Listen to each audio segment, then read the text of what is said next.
গাজীপুরের টঙ্গীর তুরাগ নদের তীরে আগামী শুক্রবার থেকে শুরু হচ্ছে বিশ্ব ইজতেমা। তাবলিগ জামাত বাংলাদেশ শুরাই নেজামের অধীনে 6 দিন ব্যাপী এই ইজতেমা হবে 2 পর্বে। এ উপলক্ষে ইজতেমার যাবতীয় প্রস্তুতি সম্পন্ন হয়েছে। এবারের ইজতেমাকে সুষ্ঠু ও শান্তিপূর্ণভাবে সম্পন্ন করতে গাজীপুর মেট্রোপলিটন পুলিশ, জেলা প্রশাসন, গাজীপুর সিটি কর্পোরেশন সহ বিভিন্ন সংস্থা ও প্রতিষ্ঠানের পক্ষ থেকে ব্যাপক প্রস্তুতি গ্রহণ করা হয়েছে। এর মধ্যে ইজতেমা ময়দানে সুবিশাল চটের ছাউনি দেওয়া হয়েছে। ময়দানের উত্তর পশ্চিম প্রান্তে বিদেশি মেহমানদের জন্য টিনের ছাউনিযুক্ত পৃথক কামরা তৈরি করা হয়েছে। বিদেশি মেহমানদের নিবাসটি বিশেষ নিরাপত্তা ও নজরদারির মধ্যে রাখা হচ্ছে।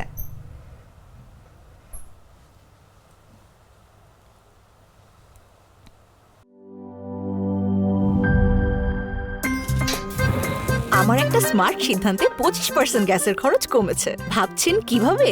সাধারণ গ্যাস স্টোভ বদলে আমি এনেছি আরএফএল গ্যাস স্টোভ। এর সাইন্টিফিক নজেল ও ব্রাস বার্নার ক্যাপ সমানভাবে তাপ ছড়িয়ে রান্না করে দ্রুত। তাই গ্যাসও বাঁচায় 25%, টাকাও বাঁচে 25%। আরএফএল গ্যাস স্টোভ নিরাপদ ও গ্যাস সাশ্রয়ী।